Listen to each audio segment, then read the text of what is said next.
안녕하세요. 사연에 빠지다의 DJ 민영입니다. 오늘 사연자는 잘 알지도 못하면서 겉으로 보이는 모습만 보고 마음대로 사람을 무시하고 판단하는 동서를 참교육해줬다는데요. 과연 어떤 사연인지 들어보시겠습니다. 오늘도 두 가지 사연 준비되어 있는데요. 끝까지 들어주실 거죠? 그럼 바로 시작할게요. 구독과 좋아요 잊지 말고 꼭 눌러주세요. 안녕하세요. 저는 40대 유부녀입니다. 저희 부모님께서는 어릴 때부터 항상 사람은 언제나 부지런해야 하고 절약이 몸에 배어 있어야 한다고 가르치셨습니다. 부모님은 평생을 돈 버는 일만 하시며 살아서 그런지 온통 머릿속엔 돈밖에 없었어요. 모든 일상을 돈을 벌거나 돈을 아끼는 일에만 쓰셨죠. 저의 어린 시절을 떠올리면 항상 부모님 눈치만 봤던 기억이 있어요. 어느 정도였냐면요. 집에 형광등을 켜거나 냉장고를 여는 것도 부모님 허락을 받아야 했어요. 책을 보고 싶어서 제 마음대로 방에 형광등을 켜면 화를 내셨거든요. 책 읽을 거면 엄마 설거지하는 주방 옆에 와서 보면 되지. 뭐하러 방에 불을 또 켜? 그리고 아버지 지금 들어가서 샤워할 거니까 아버지 샤워하고 받아놓은 물로 씻게 바로 준비하고 있어. 저는 다른 사람들도 다 이러고 사는 줄 알았습니다. 형광등 쓰는 걸 아끼려고 다 같이 한 방에서 생활하고 샤워하는 물도 대야에 받아서 씻기 전에 온 식구가 다 씻어야 했습니다. 거기다가 학창시절 내내 용돈이라는 걸 받아본 적이 없어요. 중학교에 처음 입학해 학교 준비물이 있어 돈을 달라고 했을 때 아버지께 아주 혼쭐이 났거든요. 네 나이 벌써 15살인데 부모한테 용돈을 달라는 게 말이 돼? 아버지는 10살 때부터 나가서 내가 쓸 돈 내가 벌어서 살았어. 너는 매일 부모가 먹여주고 재워주는데 네가 쓸 용돈 정도는 네가 벌어야지. 저는 어릴 때부터 남들이 보면 답답하다고 할 정도로 내성적이었어요. 사실 제가 하고 싶고 갖고 싶은 게 있어도 부모님께 말해봐야 좋은 소리 못 듣고 어차피 혼나는 걸 알아서 그런지 부모님께 바라는 게 없었습니다. 저는 중학교 2학년 때부터 아르바이트를 하기 시작했어요. 시작은 이모가 운영하는 슈퍼마켓에서 학교가 끝나고 몇 시간 일하는 걸로 시작했습니다. 이모네 슈퍼마켓에서 버는 돈을 가지고 학교 준비물이나 용돈을 하기에 턱없이 부족했어요. 그래서 주말에도 햄버거 가게에서 아르바이트를 했습니다. 아르바이트도 한번 시작하면 웬만하면 그만두지를 않았습니다. 거기다가 일을 잘해서 다른 언니나 오빠들보다 시급도 금방 올랐어요. 나중에는 제가 번 돈으로 학원도 다닐 수 있을 정도였죠. 저는 스스로가 기특했어요. 다른 친구들은 부모님께 당연하게 받아서 쓰는 용돈을 저는 스스로 벌어서 쓴다는 게 멋있다고 생각했습니다. 물론 친구들과 어울려 놀지도 못하고 일이 힘들 때도 있었지만 좋은 점이 더 많았어요. 한 번은 그런 적이 있습니다. 어버이날이 돌아오길래 부모님께 제가 번 돈을 선물로 드린 적이 있어요. 항상 돈을 제일 중요하게 생각하시는 부모님이니 돈을 드리면 좋아할 거라고 판단했어요. 그런데 부모님의 반응은 의외였습니다. 네가 번 돈을 왜 우리한테 줘? 나중에 어른 돼서 혼자 살려면 돈이 얼마나 많이 드는데. 돈 허튼 데다가 쓸 생각하지 말고 다 저축해. 그래야 나중에 힘들다고 부모한테 손 안 벌리지. 그래도 어버이날이잖아요. 괜히 카네이션 같은 거 사오면 먹지도 못하고 금방 죽는 거 왜 사왔냐고 하실 게 뻔해서 그래서 돈으로 준비한 건데. 저희 부모님은 이런 분들이세요. 어린 자식이 없는 용돈에 어버이날이라고 꽃이라도 한 송이 사면 아무짝에도 쓸모없는 거 뭐하러 샀냐고 하셨고 생신이라 편지라도 쓰면 이런 거나 할 시간에 공부하든 그게 싫으면 차라리 나가서 돈을 벌라고 하셨습니다. 괜한데 시간 쓰지 말라고요. 부모님은 항상 돈 버는 일에만 신경 쓰며 정신없이 사셔서 그런지 시간을 돈이라고 생각하셨어요. 저나 남동생도 괜한 곳에다가 시간 낭비하지 말고 항상 도움이 되는 일에 쓰기를 바라셨습니다. 그래서 그런지 공부해라 학원 가라 잔소리도 하지 않으셨어요. 공부머리가 없으면 일찍이 포기하고 기술이나 배워서 돈 벌라고 하셨거든요. 사실 어릴 때는 부모님이 이해가 되지 않을 때도 있었어요. 부모님은 일주일 내내 쉬는 날이라고는 하루도 없이 일했어요. 평일에는 두 분 다 직장을 다니시면서 주말에는 아버지는 건설업 잡부로 어머니는 아는 사장님네 모텔 청소까지 하셨습니다. 아무리 돈도 좋고 잘 사는 게 중요해도 제 머릿속에 가족들과의 추억이라고는 아무것도 없거든요. 제 기억 속 우리 집은 가족끼리 휴가는커녕 외식 한번 제대로 한 적이 없습니다. 심지어 가족 중 누구 생일이 돌아와도 어머니께서 미역국 한 그릇 딱 끓여주시면 끝이었어요. 최소한의 먹고 입는 걸 제외하고 들어가는 돈은 다 사치라고 생각하셨습니다. 저도 어릴 때는 몰랐는데 학교에 들어가 보니 다른 친구들은 생일날 선물도 받고 가족들끼리 외식도 하고 그러더라고요. 아예 친구들을 불러 생일 파티까지 해주는 집도 있었고요. 저는 워낙 부모님께서 돈 쓰는 것에 예민하시다는 걸 진작부터 알아서 아예 기대도 안 했습니다. 생일날 용돈이라도 주면 감사한 마음이었죠. 그런데 남동생은 아니었어요. 어느 날이었습니다. 남동생 생일이 다가오자 남동생이 부모님에게 친구들을 집에 초대해 생일 파티를 하고 싶다고 했어요. 다른 애들은 롯데리아에서 파티도 하고 집에도 초대하는데 왜 나는 안 해주는데? 나도 생일 파티 하고 싶어. 집에 애들 좀 초대해줘. 부모님께 떼쓰는 남동생을 보며 저는 저래봐야 소용없을 텐데 왜 저러나 싶었습니다. 평소 치킨 한 마리만 시켜달라고 해도 30분 설교를 듣고 결국 엄마가 차려주신 밥을 먹어야 하는 일이 비일비재했는데 생일 파티라니요. 가당치도 않았습니다. 생일이 뭐가 별거라고 친구들까지 집에 부르고 파티를 해. 집에서 미역국이나 끓여 먹으면 그만이지. 그렇게 파티니 뭐니 하고 싶으면 네가 돈 벌어서 해. 내가 초등학생인데 이 나이에 어디 가서 돈을 벌어. 그냥 파티 좀 해줘. 딱 한 번만. 그냥 집에서 피자랑 치킨만 좀 시켜주면 되잖아. 얼씨구, 이게 나가서 돈을 안 벌어봐서 돈이 귀한 줄 모르지. 피자랑 치킨이 한두 푼이야? 쓸데없는 소리나 하지 말고 학교 나가. 이씨, 매일 그놈의 돈 번다고 자식이라고는 신경도 안 쓰면서 그 돈 벌어다 다 어디다가 쓰는 거야. 이놈의 가난한 집구석 찌릿찌릿해. 뭐야? 이 자식이 말하는 꼬라지 봐. 이게 아직 어리다고 봐줬더니만 네가 네 혼자서 큰 줄 알지? 남동생은 저보다 욕심도 많고 하고 싶은 것도 많은 애였습니다. 당시에 사춘기가 왔는지 남동생은 부모님이 뭐든 안 된다고 하는 걸 받아들이기 힘들어 보였어요. 저는 그런 남동생이 안쓰러워서 생일날 제가 모아놓은 돈 중 일부를 용돈으로 줬어요. 이거 가지고 롯데리아 가서 친구들이랑 파티해. 부족하면 말하고 누나가 더 줄 테니까. 남동생은 돈을 받자마자 뛸 듯이 좋아했습니다. 저한테 누나밖에 없다고 소리까지 질렀어요. 그 순간 저는 새로운 감정이 들었습니다. 돈이라는 게 이런 거구나 하고요. 내가 번 돈으로 내가 할 수 있는 게 많아져서 기쁘기도 했지만 사랑하고 아끼는 가족을 위해 쓰면 더 마음이 뿌듯하고 좋았어요. 그런데 그날 저녁 저는 부모님께 혼이 났습니다. 동생에게 제가 돈을 준 걸 알게 되신 거예요. 네가 번 돈을 왜 네 동생한테 줘? 어린 놈이 그 큰 돈을 그냥 받았으니 누나가 동생한테 돈 주는 걸 당연한 줄 알 거 아니야? 다음부터는 절대 네 동생한테 돈 함부로 주지 마. 알았어? 그래. 네 엄마 아빠 가족들 뒤치다꺼리 하느라 고생하는 거 그렇게 보고도 몰라? 너도 우리처럼 살래? 정신 똑바로 차리고 네 건 네가 챙겨야 해. 그제야 우리 부모님이 다른 부모님들과는 좀 다르고 남다르신 분들이라는 걸 알게 됐습니다. 당신들이 부모 형제를 건사하느라 고생을 많이 해서 그런지 저와 남동생은 당신들처럼 살기를 바라지 않는 것 같았어요.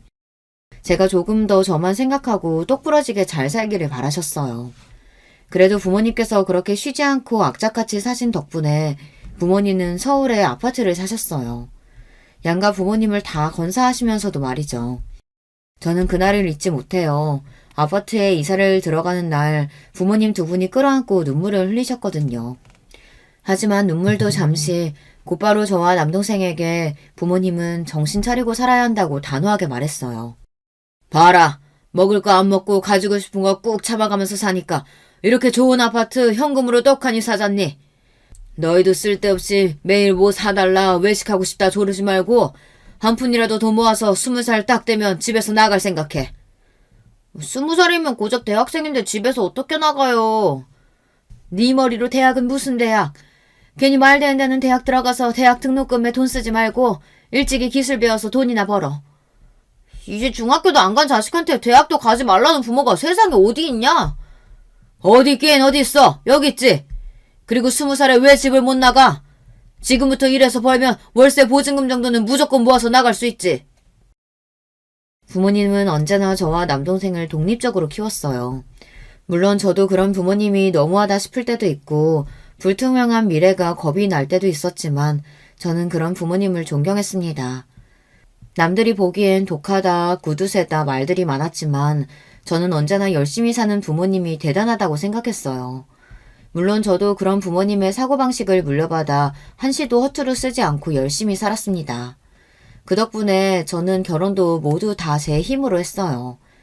제가 남들만큼 좋은 학벌, 좋은 직업은 아니지만 모아둔 돈은 꽤 많았거든요. 부모님에게 배운 대로 돈 버는 데만 집중하다 살다 보니 남편을 만난 게 30이 넘어서였어요. 남편은 제가 일하는 미용실에 손님으로 와서 가까워지게 됐습니다.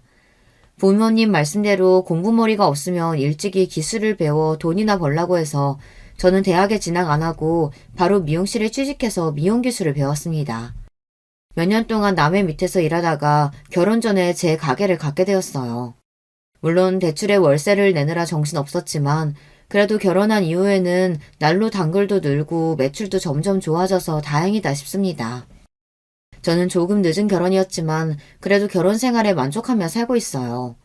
남편은 작은 중소기업에 다니고 있었고 시부모님도 좋으십니다. 친정 부모님은 조금 더 돈 있고 여유 있는 집에 시집가길 바라셨지만 저는 남편과의 결혼이 만족스러웠어요. 부모님께 일일이 말씀드리지는 않았지만 사실 제가 좀 남들이 보기에 궁상맞은 게 있어요. 아무래도 평생 절약이 몸에 밴 상태로 살아서 그런지 남들보다 유난한 부분이 있기는 합니다. 그래서 연애를 하거나 친구들과의 사이에서 문제가 있었던 적이 많은데요. 남편을 만나기 전 만난 남자친구와 사귈 때 일이에요. 저도 부모님이 외식하기를 꺼리시고 매번 집에서만 밥을 먹는 게 불만이었던 시절이 있었는데 막상 저도 제가 성인이 돼서 혼자 살다 보니 외식하는 돈이 그렇게 아깝더라고요. 제 돈이 아니라 친구 돈이나 남자친구 돈이라도 아까웠어요. 그래서 저는 남자친구가 생기면 밖에서 데이트를 안 하고 거의 제가 사는 집으로 데려와 밥도 먹고 커피도 집에서 마셨어요. 밖에서 쓰는 돈이 아까워서요. 남자친구나 친구들도 처음엔 그런 저를 신기하기도 하면서 좋아했어요. 부지런하고 알뜰하다고 좋아했습니다.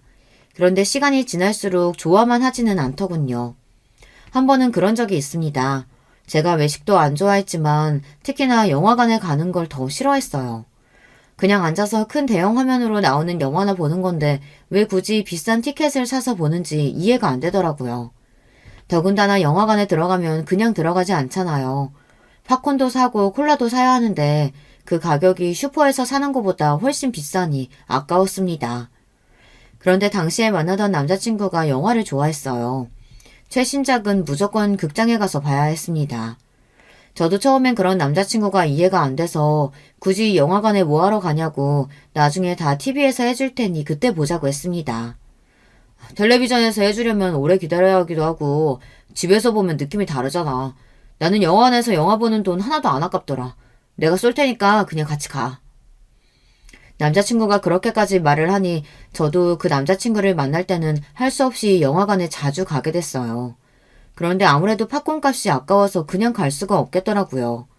저는 집에서 전자레인지에 팝콘을 튀겨 봉지에 넣어갔습니다. 커피도 미리 집에서 보온병에 담아가고요. 저는 나름 뿌듯해서 남자친구에게 자랑했는데 남자친구는 그런 저를 보고 미간을 확 구기며 저에게 화를 냈어요. 내가 너 워낙 알뜰하고 절약하는 거 다 알고는 만났는데 이건 정말 못 봐주겠다. 사람이 적당히 할 줄 알아야지. 매일 오는 것도 아니고 가끔 한번 와서 영화 보는 거 꼭 그렇게 궁상을 떨어야겠어? 나 도저히 쪽팔려서 안 되겠다. 우리 그냥 헤어져. 그래도 꽤 오래 만난 남자친구였는데 그렇게까지 저를 창피해하는 모습을 보고 나니 저도 많이 무안하더군요. 그런 일로 남자친구와 정말 헤어지게 될 줄은 몰랐는데 남자친구는 단호했어요. 지금까지 참을 만큼 참았다면서 헤어지자고 했습니다.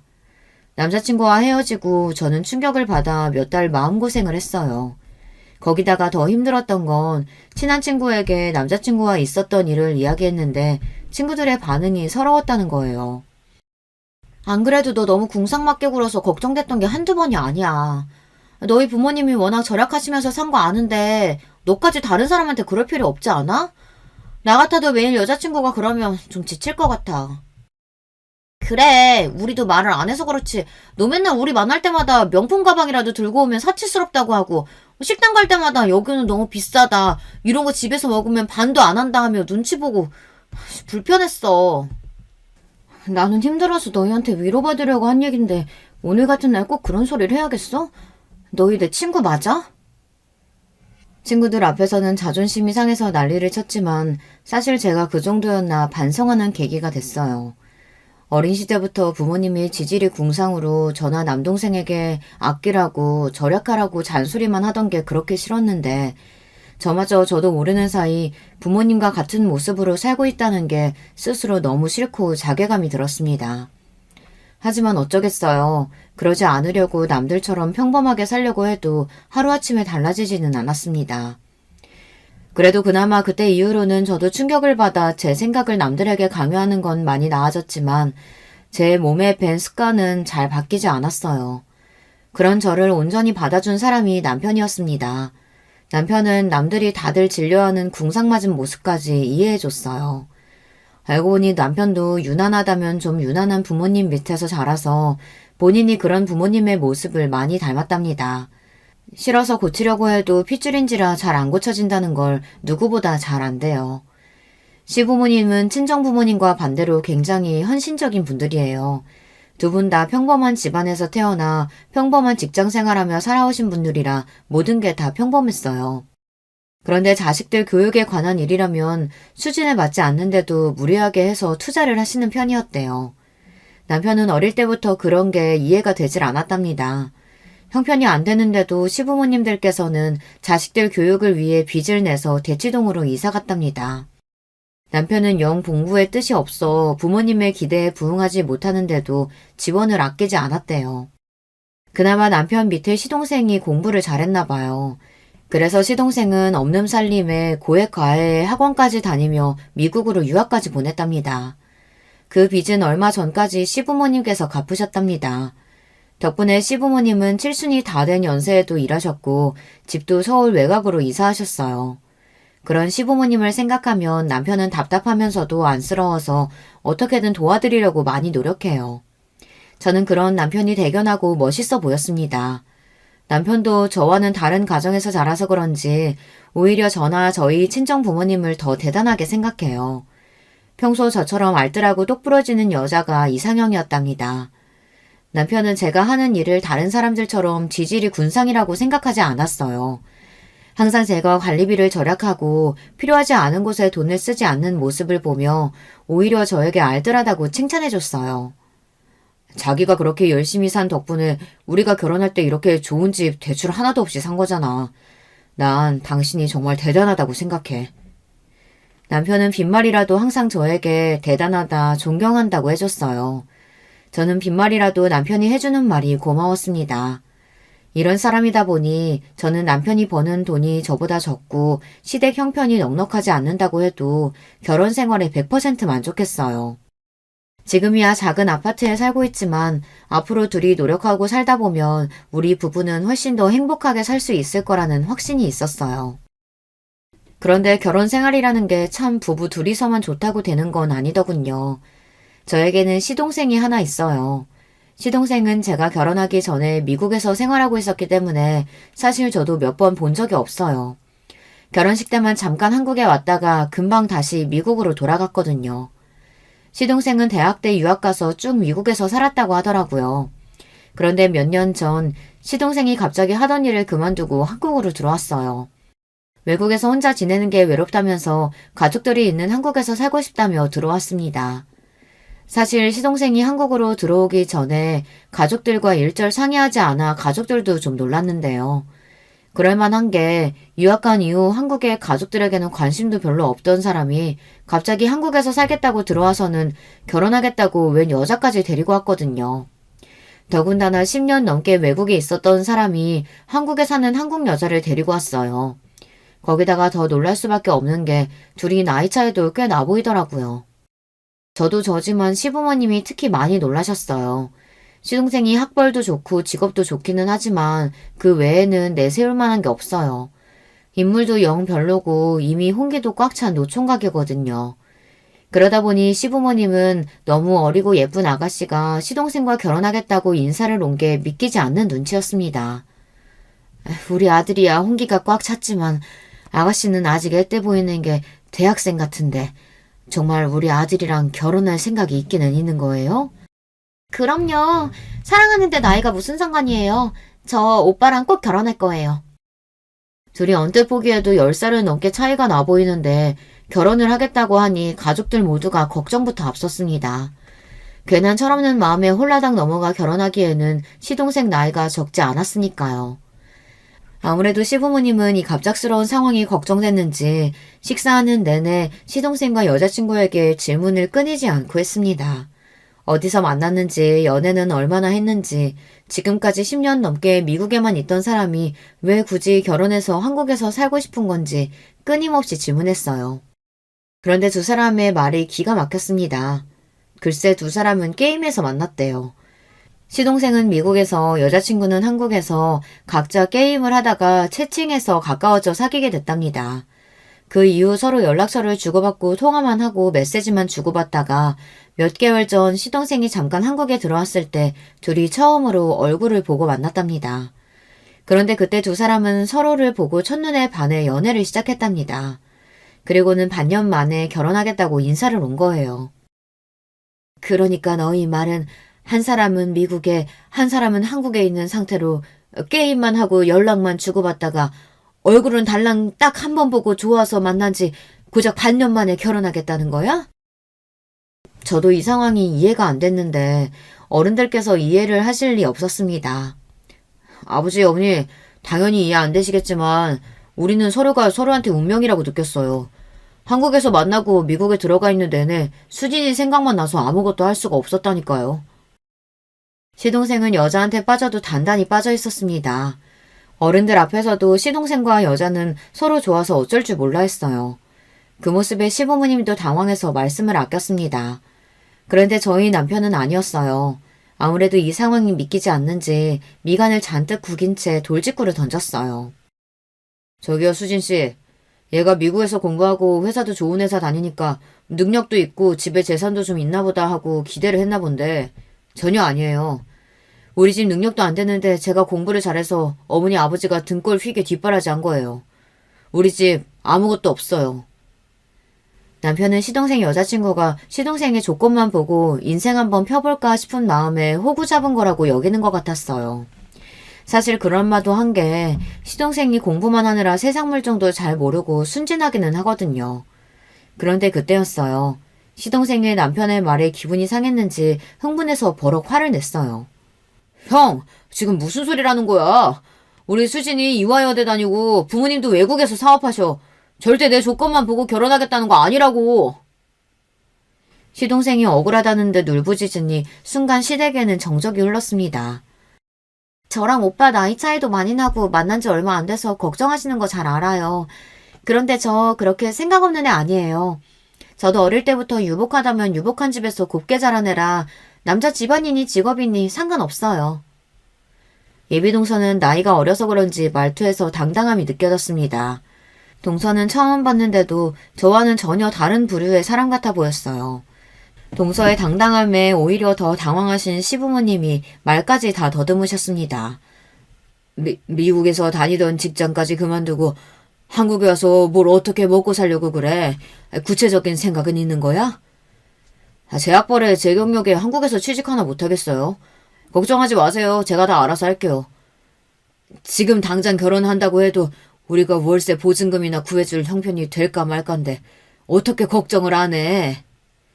사실 시부모님이 가장 걱정하시는 건 돈이었어요. 젊은 날 자식들 뒷바라지 하느라 무리하신 탓에 있는 집도 다 날리고 서울 외곽에 사시면서 지금도 저와 남편이 드리는 생활비랑 본인들이 조금씩 일해서 버는 돈으로 생활하시는데 미국에 있던 아들이 갑자기 한국에 들어와 산다고 하니 부담이 되시나 보더라고요. 그런 건 걱정하지 마세요. 저는 지금까지 살면서 돈 걱정이라고는 해본 적이 없어요. 다 부모님이 알아서 해주셨거든요.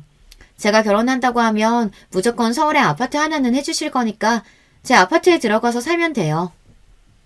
예비동서는 참 해맑았습니다. 본인 부모가 말만 하면 다 해줄 테니 돈 걱정은 걱정하지 말라네요. 가만히 동서의 이야기를 듣고 보니 철이 없고 해맑을 만한 게 사람이 참 물색 없이 컸나 보더라고요. 당시 나이가 25이라는데 그때까지도 돈 한 번 벌어본 적이 없답니다. 대학 졸업하고 지금까지 집에서 놀고 먹는데도 부모님이 다 생활비 주셔서 큰 걱정 없이 자랐어요. 그래도 공부해서 대학까지 나왔는데 집에서 먹고 놀면 아깝지 않아? 에이, 아까울 게 뭐 있어요. 원래 대학도 가기 싫었는데 부모님이 그러면 시집 못 간다고 하셔서 억지로 간 거예요. 사실은 제 꿈이 현모양처거든요. 부모님이 매일 일하시느라 저 혼자 집에 있어서 저는 결혼하면 좋은 엄마, 좋은 아내 될 거라고 어릴 때부터 매일 말하고 다녔어요. 동서 꿈이 현모양처랍니다. 그래서 시동생처럼 자상하고 취미가 잘 맞는 남편 만나 평생 내조하며 살고 싶었대요. 그제야 동서를 보았는데 동서가 남다르긴 하더라고요. 동서가 입고 걸친 옷이나 가방이 모두 다 명품이었어요. 젊은 여대생이 입고 들기에는 꽤 고가의 제품들이었습니다. 남편 말처럼 남자 재산 때문에 나이 많은 남자랑 결혼하려는 것처럼 보이지는 않았어요. 시부모님이나 저나 남편도 슬슬 둘 사이가 납득이 되는 분위기가 되자 시동생과 여자친구는 서로 취미도 너무 잘 맞고 말도 잘 통한다고 결혼하면 잘 살 테니 허락해달라고 했습니다. 얼마 뒤 시동생은 결혼했어요. 동서 말대로 동선의 친정에서 서울에 아파트를 구해줘서 시동생은 한국에 들어오는 대로 결혼하고 아파트에 들어갔습니다. 동서가 나이도 어리고 철이 없어 보여서 걱정하기만 했는데 그래도 둘이 잘 사는 것 같아 저희가 괜한 걱정을 했나 보다 했어요. 그런데 얼마 뒤 생각지도 못한 일이 벌어졌습니다. 미용실에서 일을 하고 있는데 시어머니께 연락이 왔더라고요. 시어머니께서 결혼한 시동생이 걱정된다면서 한참 동안 저에게 하소연을 하셨어요. 알고 보니 시동생이 미국에서 들어온 지 한참인데 아직도 취직을 안 하고 집에 있답니다. 제가 생각하기에는 시동생이 한국에 들어오자마자 결혼하기도 했고 아직 일을 그만둔 지 얼마 안 됐으니 그럴 수도 있겠다 싶어서 좀 기다려보시라고 했는데도 시어머니는 걱정이 이만저만이 아니시더라고요. 그런데 시어머니께서 그러실 만한 게 최근에 시동생이 돈이 필요하다면서 시어머니께 연락을 했대요. 지금까지 한국 들어와서 네 동선의 친정에서 준 생활비 가지고 둘이 생활했나 본데 그게 떨어졌는지 어쩐 건지 이제는 나한테까지 손을 벌리더라. 내가 어디 말할 데도 없고 아주 답답해 죽겠어. 서방님이 나이가 몇 살인데 어머니께 손을 벌려요. 그건 말도 안 되죠. 시부모님도 저나 남편에게 생활비를 받고 계신데 그 와중에 시동생까지 시어머니에게 손을 벌린다고 하니 저도 기가 막히더라고요. 그러니까 말이다. 하루라도 빨리 취직부터 하라고 잔소리를 하기는 했는데 둘이 도대체 뭐라고 사는지 애가 영 일할 생각을 안 해. 며느리라는 애는 전화해도 통 받지를 않고. 이게 다 나랑 네 시아버지가 새끼라고 오냐오냐 키워서 그렇지 뭐. 아이고, 내가 말할 사람이 없어서 너한테까지 괜히 힘들게 했다. 시어머니는 말할 데가 없어서 그냥 한 이야기니 걱정하지 말라고 하셨지만 저는 걱정됐습니다. 저는 그날 저녁 시어머니에게 들은 이야기를 남편에게 했어요. 서방님이랑 동서 때문에 시부모님께서 걱정이 많으신 것 같다고요. 제 이야기에 놀란 남편이 아무래도 안 되겠다며 시동생과 동서네 집에 가보자고 했습니다. 그 학벌에 그 나이에 도대체 무슨 생각으로 몇 달째 집에서 놀고 먹으며 부모님께 손을 벌리는지 알아야겠다고요. 남편과 저는 곧장 시동생네 집으로 갔습니다. 그런데 그날 저녁 저와 남편은 시동생네 집에 갔다가 경악할 광경을 보고 깜짝 놀랐어요. 결혼식 이후 시동생과 동서네 집에 처음 가보는 거였는데 글쎄 집안 꼴이 말이 아니더라고요. 그 좋은 집이 꼭 돼지우리 같았습니다. 저나 남편은 양가에 일절 도움 없이 먹을 거 못 먹고 아낄 거 아껴가며 열심히 일해서 번 돈으로 서울의 오래된 아파트를 간신히 샀어요. 그런데 동서는 친정 부모님께서 사주신 40평대 아파트를 몇 달 사이에 아주 쓰레기장으로 만들어놨더라고요. 결혼하고 몇 개월 동안 청소를 한 번도 안 했는지 집안 꼴은 엉망이었습니다. 거기다가 밥도 안 해먹는 건지 주방에는 배달 음식 용기와 봉투가 그대로 어질러져 있었고 백화점 쇼핑백 봉투와 상자들이 집안 곳곳에 널브러져 있었어요. 도무지 걸어 들어갈 공간조차 없는 집안을 간신히 들어간 저와 남편은 동서와 시동생의 모습에 다시 한번 놀랐습니다. 방 하나를 아예 게임방으로 만들어놨는데 둘 다 거기서 몇 시간을 게임을 하는 건지 종일 그 안에만 있나 보더라고요. 집안 꼴이 이게 다 뭐야? 설마 결혼하고 지금까지 이 꼴을 하고 산 거야? 저와 남편은 두 눈으로 보고도 믿기지 않는 광경에 입을 다물지를 못했어요. 둘 다 몰골이 패인이 따로 없더라고요. 순간 동서와 시동생이 했던 말들이 떠오르면서 저는 코웃음이 다 튀어나오더군요. 동서, 꿈이 현모양처라고 하지 않았어? 아무리 신혼이라도 그렇지 집안 꼴이 이게 다 뭐야? 둘 다 집에 있으면서 청소는 하고 살아야지. 어려도 한참 어린 동서에게 저도 꼰대처럼 싫은 소리는 하기 싫었지만 이건 해도 해도 너무했어요. 둘이 취미가 잘 맞아서 좋다고 그러더니만 둘이 몇 개월 동안 내내 게임만 하고 있었나 보더라고요. 그때였어요. 본인들 꼬라지는 생각도 안 하고 저와 남편이 다짜고짜 여기까지 온 게 기분이 나빴는지 시동생과 동서 표정이 일그러져 있었어요. 우리가 어떻게 살든 무슨 상관이라고 형이랑 형수가 연락도 없이 멋대로 들이닥쳐서 잔소리를 해요. 잔소리 할만 하니까 하는 거지. 네 멋대로 살고 싶으면 네 인생에 책임을 지면서 살아야지. 이렇게 엉망으로 살면서 부모님께 손까지 벌리면 도대체 어쩌자는 거야? 남편은 시동생이 한심하다는 듯 한숨을 쉬었어요. 그러자 옆에서 가만히 있던 동서가 나서더군요. 아주버님, 자식이 힘들면 부모한테 손도 벌릴 수 있지 뭘 그러세요. 저희 친정에서 계속 도와주시다가 부모님이 좀 화가 나서 몇 달 동안 생활비가 안 들어와서 그러는 거예요. 금방 다시 생활비 들어오면 아무 문제 없어요.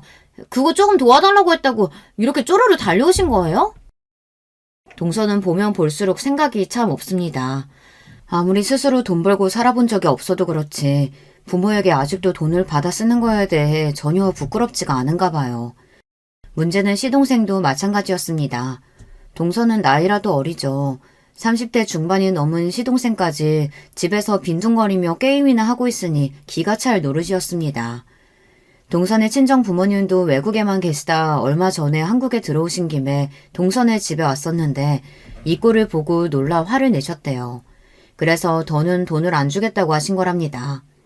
이 지경이 됐으면 둘 다 정신을 차리고 살았어야 했는데 아직도 정신을 못 차린 것 같았어요. 재수씨네 집안 사정에는 나는 관심 없고요.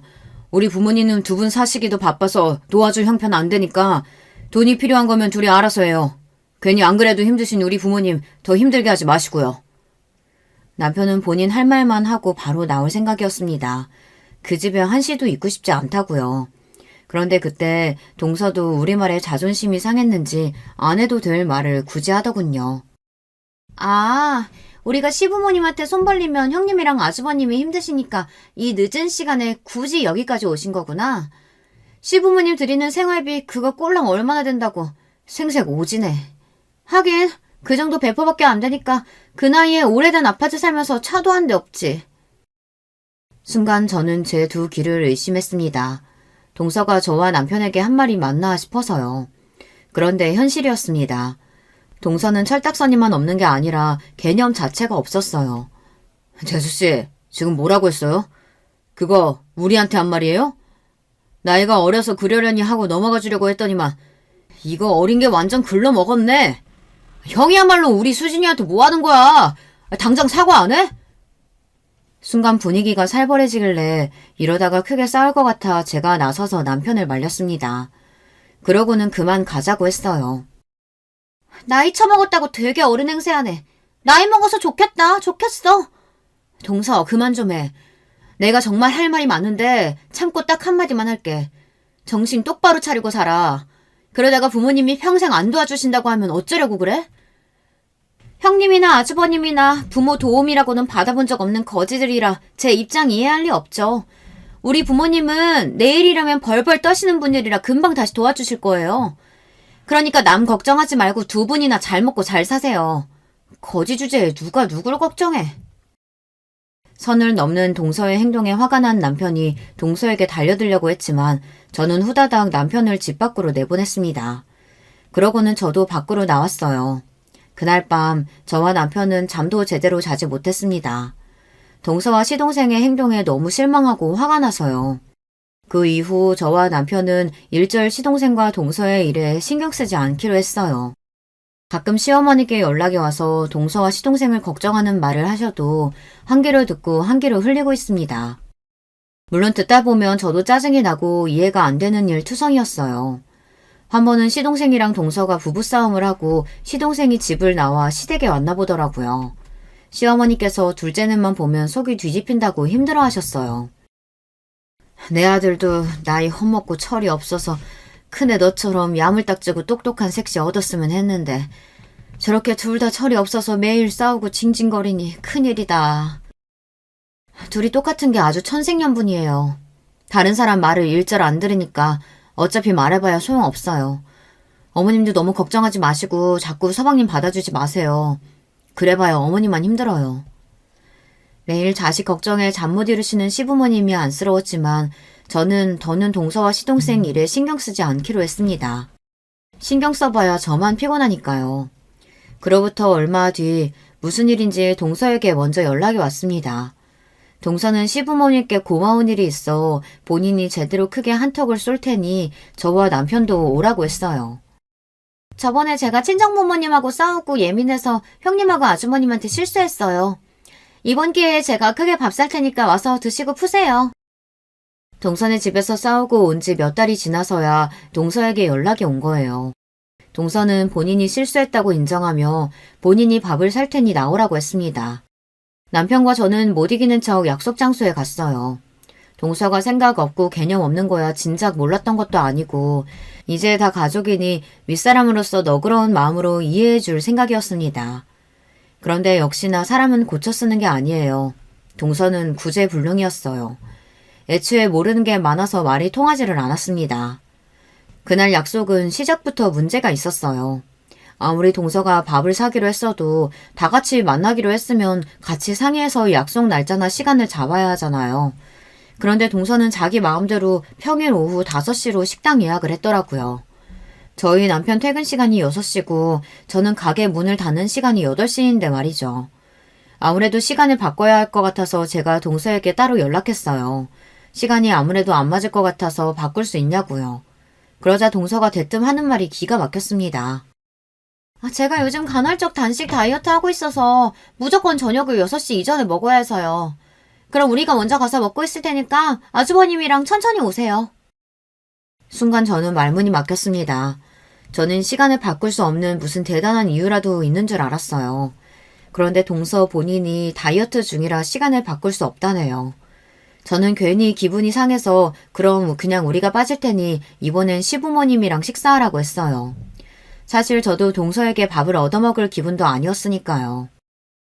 형님, 제가 예약한 식당 엄청 유명한 한우 고깃집이에요. 이런 기회 많지 않으실 텐데 그냥 오세요. 형님이랑 아주머님 오실 때까지 기다릴게요. 동서는 우리가 올 때까지 기다릴 테니 꼭 오라고 자기 멋대로 이야기를 하곤 전화를 끊어버렸습니다. 약속 당일 저와 남편은 일이 끝나는 대로 불이 나게 식당으로 갔어요. 저도 미용실 문을 일찍 닫고 갔습니다. 사실 저나 남편이나 한우든 뭐든 동서와 시동생을 만나러 간다는 게 썩 내키지는 않았지만 그래도 동서가 먼저 사과를 해왔는데 윗사람으로서 외면한다는 게 마음에 쓰이긴 하더라고요. 저와 남편은 택시까지 타고 약속 장소로 갔습니다. 그런데 동서가 식당에 도착한 저와 남편을 보자마자 또 안 해도 될 말을 하더라고요. 이래서 저는 우리 자기 취직 안 했으면 좋겠다니까요. 그까짓 회사 다녀봐야 월급도 쥐꼬리만큼 받으면서 저랑 놀아주지도 못하잖아요. 우리 자기는 내가 평생 월급 줄 테니까 그냥 나랑 매일 집에서 놀아줬으면 좋겠다. 그러게. 나도 그냥 매일 우리 자기랑 집에서 뒹굴뒹굴 놀기만 했으면 좋겠어. 바로 얼마 전까지 둘이 싸우고 시동생이 시댁으로 왔다더니만 어느새 또 화해했는지 여전히 둘 사이가 좋아졌더군요. 아무리 둘이 좋아도 사람이 일은 하고 살아야지. 언제까지 부모들한테 도움만 받으면서 살 거야? 아들, 신호는 그만큼 즐겼으면 됐으니까 이제 그만 즐기고 얼른 일부터 찾아. 그래야 아기도 낫지. 어머님, 그거 조금 도와주셨다고 벌써 손주 타령하시는 거예요? 제 나이가 몇인데 벌써 아기를 낳아요. 저 조금 더 놀다가 30 넘어서 낳을 거예요. 이제야 왜 시동생과 동서 사이가 다시 좋아졌는지 알았습니다. 동서네 친정에서 돈이 끊기자 동서와 시동생이 매일 둘이 같이 싸웠나 봐요. 그래서 시동생이 시댁에까지 들어온 거고요. 그 꼴이 안 됐으니 결국은 시부모님이 시동생을 도와준 거였어요. 저와 남편은 답답해서 밥을 먹어도 체할 지경이었습니다. 동서나 시동생의 행동도 이해가 안 되고 짜증났지만 시부모님도 답답했어요. 도대체 자식을 왜 저렇게 키우나 싶어서요. 남편도 같은 자식인데 왜 항상 시동생에게만 저렇게 쩔쩔매는 건지 이해가 안 됐어요. 새아기, 네 나이 30이면 내 아들 나이 40이 훨씬 넘는데 그때 자식을 어떻게 낳아? 한 살이라도 어릴 때 낳아야지. 에이, 안 생기면 안 낳으면 그만이죠 뭐. 저는 그냥 우리 자기랑 둘이 돈이나 펑펑 쓰면서 행복하게 살래요. 아무리 봐도 동서의 머릿속에는 아무것도 들어오지 않는 것 같아요. 그냥 텅텅 비어있는 것 같았습니다. 시동생이 제대로 취직도 안 하고 저러고 사는 게 다 동서 때문이었어요. 동서가 본인 친정 부모님에게 돈을 받아서 그걸 시동생과 흥청망청 쓰니 둘 다 일할 생각조차 하지 않는 거였어요. 동서가 시동생이 일하러 나가는 걸 싫어하는 것 같기도 했고요. 재수씨, 친정에서 더는 경제적으로 안 도와주신다고 했다면서요. 결국은 또 우리 부모님한테 손 벌릴 거예요? 앞으로 어떻게 생활하려고 이렇게 비싼 한우를 사요? 상황을 지켜보던 남편이 아무래도 참을 수 없었는지 먼저 물어봤습니다. 그러자 동서는 아무 생각 없이 또 해맑게 떠들었어요. 우리 친정 부모님 그렇게 모진 분들 아니에요. 우리가 집안일도 안 하고 매일 집에서 게임만 하고 있다니까 화가 나서 잠깐 그러신 건데 우리 자기가 친정 부모님 뵙고 앞으로 집안일도 착실히 하고 취직도 할 거라고 약속하고 했더니 다시 생활비 주신다고 했어요. 그래서 그 기념으로 제가 오늘 한우 쏘는 거예요. 이제는 보다 보니 동서가 천진난만하게 맞아 보였습니다. 시부모님은 애써 한숨을 삼키시며 저희에게 얼른 밥이나 먹자고 하셨어요. 저는 도무지 한우가 입으로 들어가는지 코로 들어가는지 알 수가 없었습니다.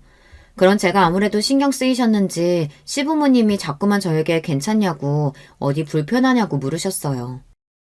우리 큰애가 하루 종일 서서 일하다 와서 피곤한가 보다. 고기 별로면 다른 거 시켜줄까? 그래, 우리 큰며느리 매콤한 거 좋아하니까 게장이라도 좀 따로 시켜줘. 그때였어요. 시부모님께서 저만 챙기는 모습이 동서가 보기엔 세민하고 빈정이 상했는지 괜히 가만히 있는 저에게 동서가 대뜸 시비를 걸더군요. 형님이 하고 다니는 거 보고 내가 예상은 했는데 친정이 가난했나 봐요? 그러니까 이런 고급 한우도 못 먹어봐서 그렇게 촌스럽게 굴죠.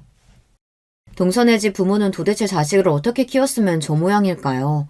감정을 숨길 줄도 모르는 건 물론이고 더군다나 할 말 못할 말 일절 구분할 줄을 모르는 것 같았어요. 저는 안 그래도 오고 싶지 않은 자리에 와서 기분도 좋지 않았는데 동서가 때마침 시비를 걸어주니 이때다 싶어 동서에게 한 소리 하려던 참이었습니다. 저에 대해 뭘 아느냐고 따져 물을 참이었어요. 그런데 그때였어요. 지금까지 동서가 말도 안 되는 별소리를 다 해도 쿡 참고 계시던 시부모님께서 버럭 화를 내셨습니다. 아무래도 이제 참을 만큼 참으신 것 같았어요. 둘째 너! 내가 부모로서 해준 것도 없고 많이 부족해서 웬만해서는 자식들 일에 안 끼어들고 봐주려고 했는데 손윗 사람한테 무슨 말버릇이야?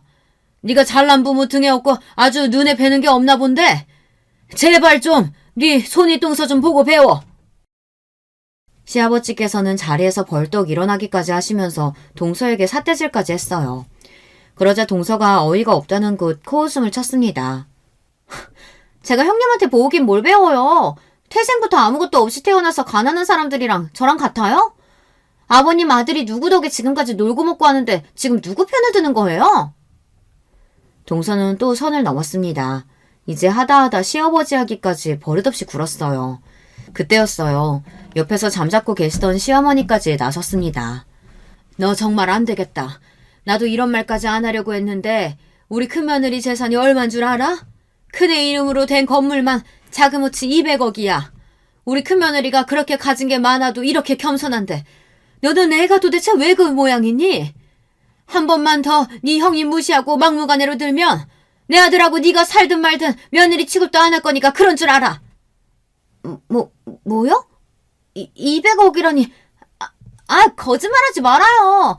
200억짜리 건물도 있는 사람이 왜 저런 다 쓰러져가는 아파트에 차도 없이 저렇게 구질구질하게 살아요?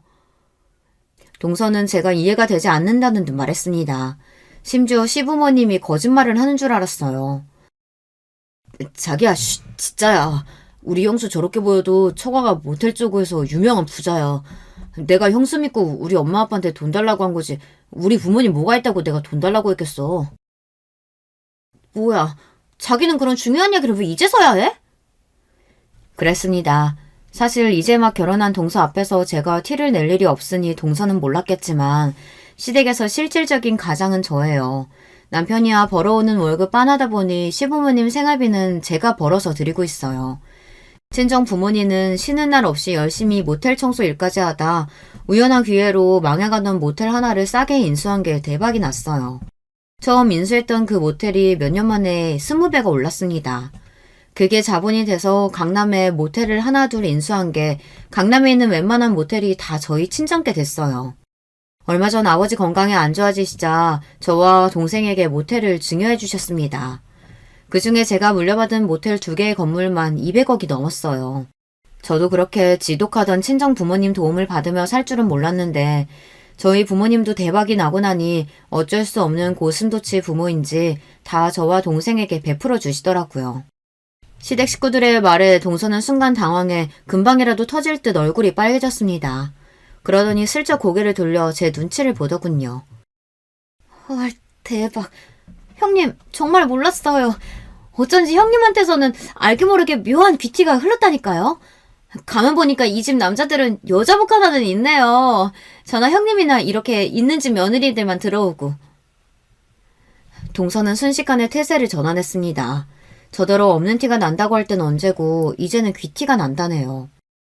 내가 동서랑 같은 수준으로 엮이는 거 난 기분 나쁜데. 사실 모텔이야 부모님 재산이고 나는 아파트며 미용실이며 다 내가 번 돈으로 내가 얻은 것들이거든. 그리고 난 부모님 재산 자식이라고 넙죽 받을 생각 없어. 동서랑 같은 사람으로 엮지 마. 어머머, 우리 형님 대단하시다. 저 같으면 모텔 물려받아서 편하게 살 텐데 자기 사업까지 하시고 존경해요. 그날 이후 동서와 제 사이는 많이 달라졌습니다. 동서는 저를 볼 때마다 깍듯하게 90도로 인사하며 형님 하고 따라다녀요. 거기다가 신기한 건 저더러 미용 기술을 가르쳐달랍니다. 친정부모님이 언제까지 그렇게 놀기만 할 거냐고 평생 그렇게 빈둥거릴 생각이면 절대 지원 안 해주신다고 선언하셨어요. 그래서 제가 형님네 미용실에서 기술 배운다고 했어요. 그러니까 형님이 저 기술 좀 가르쳐주세요. 제가 형님한테 충성하고 잘할게요. 동서는 무슨 바람이 불었는지 자꾸만 미용실에 찾아와서 기술을 가르쳐달랍니다. 그래야 친정 부모님이 지원을 해준다고 했다네요. 덕분에 저만 골치가 아프게 생겼어요. 저는 됐다고 안 가르쳐줄 거라고 몇 번 돌려보냈는데 동서는 벌써 한 달째 미용실에 나와요. 청소라도 한다고 앞에서 알짱알짱 거리는데 거슬려 죽겠습니다. 사람이 참 눈치도 없고 물색이 없어요. 제가 요즘 동서를 보며 가정교육의 중요성을 아주 뼈저리게 느끼고 있습니다. 자식 교육을 잘못 시키면 여러 사람한테 민폐예요. 여러분 생각은 어떠세요? 사람 고쳐 쓰는 거 아니라는데 동서가 제가 가르친다고 변하기는 할까요? 저보다 인생 선배인 여러분들께서 댓글로 조언 주시면 제가 읽어보고 참고하도록 하겠습니다. 기나긴 저의 인생 이야기 끝까지 들어주셔서 감사해요. 여러분의 가정에는 항상 즐거운 일만 가득하시길 바랄게요. 여러분, 두 번째 사연 시작하기 전에 좋아요, 구독 꼭 눌러주실 것. 그럼 두 번째 사연 바로 시작합니다. 저는 아버지, 어머니 그리고 저까지 이렇게 셋이 같이 살았습니다. 그렇게 좋지도 나쁘지도 않은 평범한 집안이었다고 생각합니다. 그러나 제가 중학교에 올라갈 때쯤 어느 날 어머니가 집을 나가셨습니다. 이유는 자세히는 알 수 없었습니다. 다만 그때쯤에 제 기억 속에는 어머니가 집을 나가시기 전날 아버지와 어머니 두 분께서 크게 싸우시던 모습이 남아 있습니다. 늦은 밤 고성이 오가는 통에 잠에서 깨어난 제가 방문을 살짝 열고 밖을 보았을 때 아버지께서 어머니를 향해 손을 올린 것을 봤었죠. 그 장면 때문에 며칠이 지나도록 어머니께서 집에 돌아오질 않으셔도 물어볼 생각도 못하고 그저 아버지의 손찌검으로 인해 어머니가 도망을 가신 거구나 하고 자연스럽게 생각했습니다. 하지만 아버지께선 제가 성인이 되도록 제게 손찌검하신 적이 단 한 번도 없었습니다. 아버지는 엄한 분이셨지만 동시에 다정하신 분이셨습니다. 제게 중요한 날이면 늘 날짜를 맞춰 꼭 회사를 쉬고 저와 함께 해주셨습니다. 중학교식부터 고등학교 졸업식까지 빠짐없이 저와 같이 있어주셨고 덕분에 저는 항상 아버지와 사진을 찍으며 추억을 남길 수 있었습니다. 가끔 그때 찍은 사진들을 보면 어머니의 빈자리를 느끼지 않게 해주시려는 것처럼 제 어깨에 든든하게 팔을 두르고 열성적으로 웃고 계셨죠. 운동회 때나 수학여행 때에는 아버지께서 늘 손수 도시락을 싸주시기도 하셨습니다. 그런데 아버지께서 음식을 짜게 먹으시던 편이셔서 도시락으로 싸주시던 김밥이 늘 짰던 기억이 납니다. 지금 와서 생각해보면 참 못난 짓이었지만 매번 도시락을 남겨놓고 배불러서 다 못 먹었다고 거짓말을 했던 적도 있습니다. 이것도 지나고 보니 다 추억이네요. 아버지께선 중소기업에 다니셨는데 중산층이라고 하기엔 조금 부족하지만 둘이 살기엔 나름대로 풍족하게 돈을 버셨던 것으로 기억합니다. 하지만 제가 대학에 들어갈 때쯤 나름 이름 있는 대학에 합격한 터라 돈이 많이 필요했습니다. 아버지께선 제게 등록금 걱정은 말라며 낮에는 회사원으로 밤에는 대리기사 운전 일을 하시면서 돈을 버셨습니다. 그 돈으로 제 대학 등록금도 마련해 주셨고요. 아버지의 든든한 후원 덕분에 저는 무탈하게 대학을 다닐 수 있었습니다. 저는 대학에 입학해 같은 대학 동기인 아내를 만나 연애를 시작했고 이후에는 대학을 잠시 휴학하고 군대도 다녀왔습니다. 대학 졸업 후에는 대기업은 아니지만 나름 이름 있는 기업에 입사했습니다. 회사에 다니기 시작한 뒤 여러모로 안정적이 된 저는 이제 아버지께 효도할 일만 있으리라 생각했습니다. 그 후 아버지께서 정년퇴직하시고 제가 드리는 용돈으로 생활하시기 시작한 지 얼마 안 돼요. 저는 대학교 때부터 사귄 아내와 결혼을 결심했습니다. 제가 군대에 입대했을 때도 고무신 거꾸로 신지 않고 꿋꿋하게 저를 기다려준 심성 착한 여자였습니다. 살면서 평생을 함께하고 싶은 여자는 그녀가 처음이었죠. 그런데 제 집안 사정을 알고도 아내의 부모님께서 절 받아주실까 고민되더군요. 저야 아버지께서 저를 어떻게 키워주셨는지 잘 알고 있었지만 한부모 가정에 대한 세간의 시선이란 게 만만치 않다는 것을 잘 알고 있었습니다. 그래도 계속 고민만 하는 것보다 직접 부딪히는 게 낫지 않겠습니까? 저는 두 눈 딱 감고 아내에게 모든 것을 솔직하게 털어놨습니다. 어릴 적 어머니가 집을 나가셔서 중학교 때부터 안 계셨고 이때까지 아버지께서 홀로 절 키워주셨단 이야기를 하니 이번엔 아내가 본인 집안 사정을 얘기해줬습니다. 알고 보니 아내의 어머님과 아버님께서는 재혼하신 사이라고 하더군요. 그러니 제 집안 사정을 듣고 부모님께서 크게 놀라시거나 기절하시는 일은 없을 거라 했습니다. 우려하는 마음이 조금 있었지만 저는 아내의 말을 믿고 아버지께 아내를 소개해드렸습니다.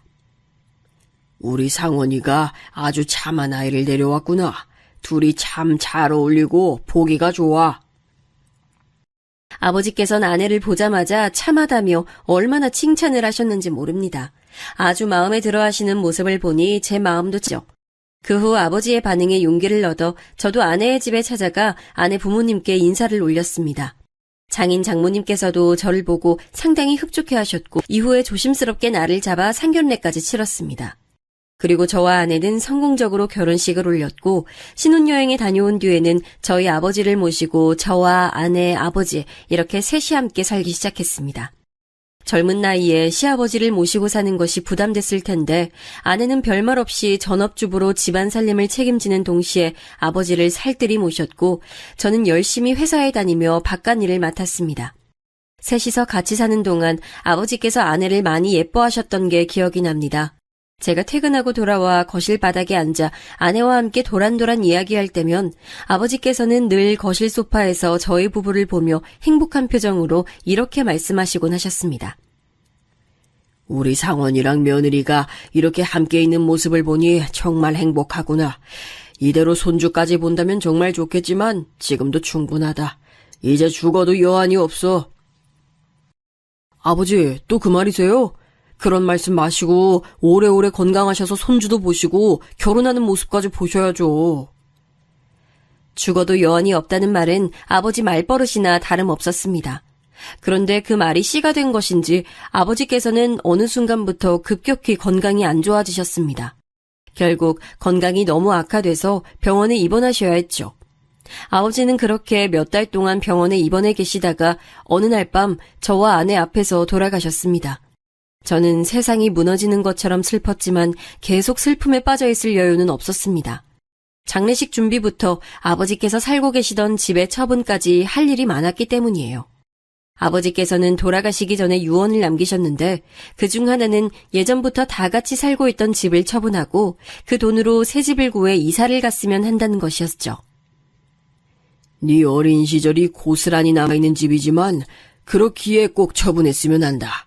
그리고 그 집에서 즐거웠던 기억만 가져갔으면 해. 저는 아버지의 유언을 듣고 어린 시절 열심히 절 키워주시던 아버지의 모습이 떠올라 죄송한 마음이 들었습니다. 그래서 아버지의 유언만큼은 꼭 잘 지키겠다고 결심했죠. 장례식을 치를 때 저는 어떻게 시간이 흘러가는지 모를 정도로 슬픔에 빠져 있었습니다. 그래도 상주로서 빈소를 지키고 아버지의 옛 직장 동료분들과 친구분들을 맞이하며 정신 차리려고 무던히 노력했습니다. 아버지의 친구분들께선 아버지에 대한 좋은 말씀을 많이 해주셨습니다.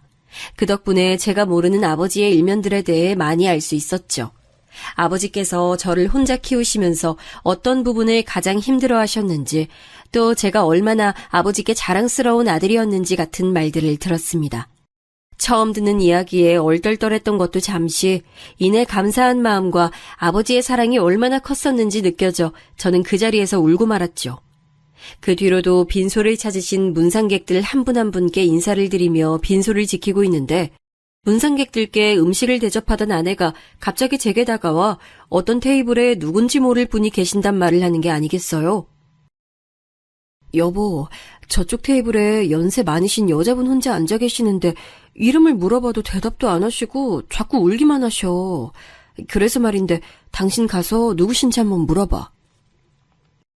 저는 아내의 말을 듣고 의아해져서 여성분이 앉아 계시는 테이블 가봤습니다. 그런데 테이블에 앉아 계시는 여성분께 점점 가까이 갈수록 그분의 얼굴이 너무나 익숙하게 느껴지는 겁니다. 어릴 때 찍은 가족 사진에서만 볼 수 있던 그리운 얼굴에 저는 홀린 듯 그 테이블에 다가가 여성분께 말을 걸었죠. 어머니? 설마 어머니세요? 떨려서 잘 안 나오는 목소리를 쥐어짜며 간신히 불러보니 뒤늦게 다가온 저를 알아차린 그분께서 두 눈 가득 눈물을 주르륵 흘리며 제 이름을 부르시더군요. 상은아, 엄마야. 엄마가 너무 늦게 왔지? 엄마가 너무 미안해. 어머니는 이제 나이가 들어 굽은 허리로 다가오셔서는 제 손을 꼭 잡고 눈물만 하염없이 흘리셨습니다. 어렸을 때 저는 어머니가 돌아오신다면 어떤 말을 할지 생각해두곤 했습니다. 그러나 시간이 흘러 어른이 된 이후로 어머니에 대한 마음을 내려놓고 살아서인지 무슨 말을 해야 할지 전혀 모르겠더군요. 결국 아무 말 없이 손만 잡고 있었더니 어머니는 제게 미안하다며 얼굴 봤으니 됐다고 하곤 장례식장을 나가시려고 하는 겁니다. 저는 어머니를 이렇게 보내면 안 된다는 생각이 들어 얼른 붙잡았죠. 어머니, 이대로 그냥 가시는 거예요? 몇 년 만에 봤는데 얼굴만 보고 간다니요. 그러지 마시고 장례식 끝날 때까지만 기다려주세요. 여기 근처 모텔에서라도 잠시만 쉬고 계세요. 제가 꼭 찾아갈게요. 그리고 저는 부조금에서 돈을 얼마 빼내어 어머니의 손에 꼭 쥐어드리고 허둥지둥 아내한테 갔습니다. 아내는 제 얼굴을 보고 많이 놀라더군요. 여보, 왜 그래? 괜찮아? 얼굴이 꼭 귀신이라도 본 사람처럼 창백한데 괜찮아? 그게 어머니가 오셨어. 어? 어머니라니? 설마 여보 어머니 말이야? 아내는 제 말에 놀라는 눈치였습니다. 저는 아내에게 그렇게만 말하고 나중에 다시 이야기하자고 했죠. 그 뒤로 정신없이 아버지의 장례식을 치르고 화장 절차까지 끝내고 난 후에야 저는 아내에게 자초지종을 설명할 수 있었습니다. 제 얘기를 다 들은 아내는 제게 이제 어떻게 하고 싶은지 물어보더군요. 나는 일단 어머니랑 대화를 해보고 싶어. 묻고 싶던 것도 많고. 그래, 여보 마음이 그렇다면 가서 대화를 해보자. 그동안 못했던 얘기도 많을 거 아니야. 저는 아내와 함께 차를 타고 장례식장 근처 모텔을 돌며 어머니를 찾아보기 시작했습니다. 다행히 운 좋게도 몇 군데 돌지 않고 금세 어머니를 발견할 수 있었죠. 저와 아내는 어머니가 계신 모텔방에 앉아 제대로 이야기를 나누게 됐습니다. 막막하긴 했지만 저는 띄엄띄엄 어머니에게 물었습니다. 그동안 어떻게 지내셨어요? 저 안 보고 싶으셨어요? 전 어머니가 참 많이 그리웠는데 왜 저 보러 한 번도 안 오셨어요? 제 물음에 어머니는 울먹이시며 제가 가지고 있던 궁금증을 하나씩 풀어주셨습니다. 그동안 어머니는 고향에 내려가서 살고 계셨답니다. 그러다가 건너 제가 결혼한다는 소식을 듣고 한 번 저를 찾아오셨지만 아버지께서 어머니에게 다시는 오지 말라고 으름장을 놓고 쫓아내서 저를 못 만났다는 거죠. 저는 어머니의 말에 큰 충격을 받았습니다. 어째서 아버지께서 어머니를 쫓아내셨던 건지 아무리 생각해도 알 수 없었죠. 저는 모든 게 의아했지만 그 부분은 조금 뒤로 하고 어머니와 그동안 못했던 대화를 더 나누고 싶었습니다. 하지만 모텔에서 지낼 수 있는 시간이 끝난 상태라 곧 나가야만 했죠. 그 자리에서 어머니는 제가 당신을 보기 싫다면 도로 고향으로 내려갈 생각이라고 말씀하셨습니다. 어렸을 때 봤던 모습과 달리 굉장히 지치고 수척해지신 어머니 모습을 보니 마음이 갈팡질팡하고 영 좋지 않았죠. 제가 어쩌지도 못하고 아내를 바라보자 아내는 망설임 없이 어머니께 먼저 며칠간만이라도 함께 집에서 지내는 건 어떻겠냐고 물었습니다. 저는 아내가 그리 말하니 고맙고 마음이 놓여 어머니께 며칠만 같이 지내자고 똑같이 말씀드렸죠. 다행히 어머니께서 그러마 하셔서 우리는 셋이서 집으로 향했습니다. 부동산에 내놓은 상태였지만 아직은 실거주 중인 집에 들어서자 엄마는 정말 오랜만에 집에 돌아왔다며 감회가 섞인 표정으로 눈물을 흘리셨습니다. 그리고 저는 기억이 나지 않는 제 어린 시절의 이야기를 해주셨습니다. 저 돌담에서 상원이가 넘어져서 얼마나 크게 울었는지. 우리 상원이는 어렸을 때부터 목청이 남달랐어. 아, 저기 화단에는 상원이 이모가 성원이 목이라고 앵두나무도 심었었어. 그때 정말 행복했었지. 그 옛날 엄마와 아버지, 저 이렇게 셋이서 살던 이야기를 듣자 저는 가슴이 울렁였습니다. 그렇게나 행복한 가정 속에서 살고 있었다면 도대체 왜 집을 나가셨던 건지 궁금했죠. 그래서 저는 그 자리에서 어머니께 조심스럽게 물어봤습니다. 어째서 아버지와 저를 버리고 집을 나가셨는지 말이죠. 그러자 어머니는 올 것이 왔다는 표정으로 저를 바라보시다가 천천히 대답해 주셨습니다. 사실 너희 아버지가 날 의심하는 일이 많았단다. 내겐 잘해주고 자상한 아버지였을지 몰라도 내겐 언제나 아내가 바람을 피우고 있을지 모른다고 생각하는 의심 가득한 남자였어. 그래서 안 보이는 곳에서 매번 내게 손을 올리는 일이 많았지. 그때 내가 너를 데리고 도망가지 않았던 건 네 아버지가 너만은 때리지 않을 거란 걸 알고 있어서였어.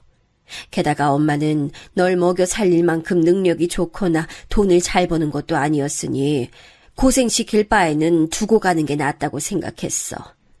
이런 내 선택을 원망하니? 어머니의 말씀에 저는 모든 것을 납득할 수밖에 없었습니다. 어머니가 집을 나가시기 전날 밤 저는 아버지가 어머니께 손을 올리신 장면을 기억하고 있었으니까요. 그간 어머니가 겪었을 고충이 생생하게 느껴져 마음이 아팠습니다. 그럼 왜 그동안 제게 연락을 안 하셨어요? 제가 성인이 됐을 때는 한 번 정도는 해주셨을 수 있었잖아요. 그러자 어머니는 집에서 아버지를 피해 도망 나온 지 얼마 안 되었을 때는 아버지가 무서워서였고 그 뒤에는 제게 미안해서 도저히 연락하지 못했다고 하시더군요. 나중에 제가 결혼한다는 소식을 들었을 때 용기를 내서 연락하려고 했지만 그것도 아버지가 막는 바람에 연락이 닿지 않았던 거고요. 그 이야기를 듣고 나니 왜 어머니가 아버지가 돌아가신 이후에 저를 찾아오신 건지 알 수 있었습니다. 제가 머릿속으로 납득한 것을 아셨는지 어머니는 계속 제게 말씀하셨습니다. 상원이 너만 괜찮다면 엄만 너와 계속 연락하고 살고 싶어. 내가 우리 아들한테 못해준 게 너무 많아. 지금이라도 못해준 거 다 해주면서 살고 싶어. 어머니는 그렇게 말씀하시면서 제 손을 잡아주셨습니다. 그간의 세월이 고스란히 남은 주름진 손을 보자 저는 가슴이 먹먹해졌지만 바로 대답할 수가 없었습니다. 저는 어머니께 당장 대답하긴 곤란하고 조금 생각해보겠다고 말씀드렸죠. 처음 알게 된 사실도 많았고 너무 급작스럽기도 했으니까요. 그러자 어머니는 제게 당신의 연락처를 알려주셨고 간간히 연락만이라도 하자고 말씀하셨습니다. 어머니는 이틀 정도 집에서 지내시다가 곧 고향으로 내려가셨습니다. 그 후 저는 아내와 집에 단둘이 대화를 나눴습니다. 아내는 혼란스러워 갈피를 못 잡는 제게 제 심정을 잘 이해한다고 했습니다. 여보, 난 언제나 당신 응원하고 도울 거야. 그러니까 걱정하지 말고 어떻게 하고 싶은지 천천히 생각해봐. 저는 제 사정을 이해해주는 아내에게 너무나 고마웠죠. 저와 결혼 후에 바로 아버지와 같이 살면서 신경 쓸 일도 많고 하루도 안 힘든 날이 없었을 텐데 언제나 제 편이 되어주겠다고 하니 얼마나 든든하던지요. 그래서 저는 조금 더 생각해보고 결론을 짓겠다고 아내에게 말했습니다. 그런데 어머니가 고향에 내려가신 지 채 3일이 지나기도 전에 연락이 온 겁니다. 미안해, 아들. 엄마가 지금 상황이 너무 안 좋아서. 근데 연락할 수 있는 사람이 아들밖에 없어서 이렇게 연락했어. 왜 그러세요, 어머니? 무슨 일이라도 있으신 거예요? 저는 어머니 전화를 받고 순간 너무 걱정됐습니다. 어머니께 사정을 들어보니 어머니는 그간 고향에서 작은 월세방에서 지내고 계셨는데 거기서 쫓겨났다고 하시는 겁니다. 원래 일하고 있었던 곳에서 사장이 월급을 차일피일 미루는 통에 월세를 못 내 몇 달이 밀렸고 결국 월세방의 보증금까지 전부 까먹은 바람에 내쫓겼다는 거죠. 게다가 월급을 밀리던 사장을 찾아가 보니 사장은 도망을 가버렸다고 하더군요. 당장 어디에서 먹고 자고 지낼지 눈앞이 깜깜한 상태에서 어머니는 연락할 사람이 저밖에 없어서 제게 연락을 하셨던 거고요. 저는 어머니께 일단 다시 서울로 올라오실 수 있겠냐고 여쭤봤고 어머니께서는 한번 움직일 차비는 남아있어 가능하다고 하셨습니다. 저는 어머니와 전화를 마친 뒤 아내에게 바로 상황을 설명했습니다. 상황을 들은 아내는 그럼 어머니와 며칠만이라도 같이 지내고 그 후엔 따로 방을 얻어드리는 것이 좋을 것 같다고 말하더군요. 덕분에 저는 어머니를 다시 집에 모셔올 수 있었습니다. 고작 며칠 안 봤는데 그 사이 어머니는 더 쪼그라드시고 더 기운 없어지고 볼품 없어지셨더군요. 그런 어머니의 모습을 보니 마음이 찢어지는 것 같았습니다. 그리고 어머니의 손에는 작은 배낭이 들려 있었는데 그게 그동안 어머니가 모은 살림 전부라고 하시더군요. 가슴이 어찌나 아프던지 억장이 무너지는 기분이었습니다. 어머니, 곧 따로 방을 얻어드릴게요. 그 전까지는 조금 불편하시더라도 여기 이 방에서 지내시면 돼요. 불편하게는 이 정도 방이 뭐 어때서? 엄만 너무 마음에 드는걸? 정말 고마워, 우리 아들. 엄마가 아들 덕분에 한시름 놨어. 그 뒤로 같이 살게 된 어머니는 당신이 가정부라도 되신 것처럼 청소며 빨래며 모든 집안일을 도맡아 솔선수범하셨습니다. 매일 새벽같이 일어나 바닥을 쓸고 닦으신 뒤 식사 준비까지 하시고 빨래도 해놓으시더라고요. 아내는 어머니의 그런 행동에 자신이 하면 된다고 극구 말렸지만 어머니는 그동안 저를 돌봐주지 못하셨던 시간을 보상이라도 해주시려는 것처럼 열심히 집안일을 하셨습니다. 저는 엄마의 그런 모습을 보니 미안하면서도 고맙고 안타까운 마음이 들었습니다. 하지만 연세도 있으신 분이 건강도 좋지 않으실 텐데 자꾸 그러시니 저도 마음이 편치 못해 어머니께 그러지 말고 그냥 쉬셔도 된다고 몇 번이나 말씀드렸습니다. 몇 번의 실랑이 끝에 어머니는 당신께서 머무시는 방만 청소하는 정도로 타협하기도 했습니다. 그렇게 일주일 정도가 지났을까요? 어느새 어머니가 계신 집이 익숙해진 저는 따로 방을 얻어 어머니를 모시기보다는 지금처럼 이 집에서 다 같이 살았으면 하는 마음이 생겼습니다. 하지만 이건 저 혼자 결정할 일이 아니었죠. 그래서 저는 어머니께서 잠드신 야심한 밤에 아내와 진지하게 대화를 나눴습니다.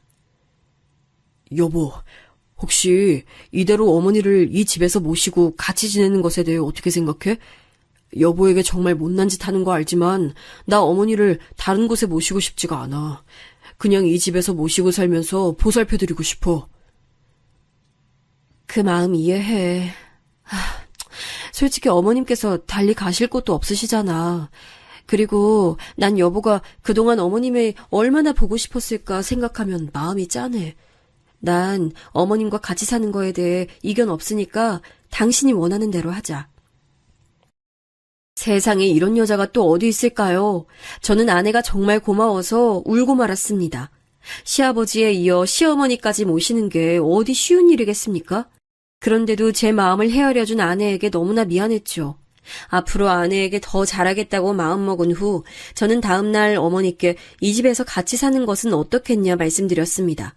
그러자 어머니께서는 깜짝 놀라시더니 제게 너무나 고맙다고 말씀하시며 눈물을 보이셨습니다. 저도 마음이 먹먹해져 엄마의 손을 꼭 붙들고 한참이나 말을 잇지 못했죠. 아버지가 돌아가신 이후 오랜만에 느껴본 행복한 순간이었습니다. 어머니와 같이 지내기로 한 뒤 어느 날 어머니께서 주저하시다가 말을 꺼내시더군요. 없는 살림 긁어모아 챙겨서 오긴 했는데 지금 가지고 있는 겨울옷이 너무 해져서 혹시라도 남는 겨울옷이 있으면 당신께 좀 줄 수 없겠느냐고요. 저는 펄쩍 뛰며 그럴 수 없다고 말씀드렸습니다. 남는 옷을 드리는 게 아니라 새 옷을 사드려야 마땅한 일이었으니까요. 저는 어머니의 겨울옷을 사드리며 동시에 아버지께 다 못해드린 효도를 돌아오신 어머니께 해드리고 싶었습니다. 그래서 조금은 무리하게 지출해서 명품옷 몇 벌과 어머니께 마음에 들어 하실 귀걸이와 목걸이도 사드렸습니다. 거기다 더해 침구와 신발, 식기에 어머니께서 쓰실 모든 생활용품을 사드렸죠.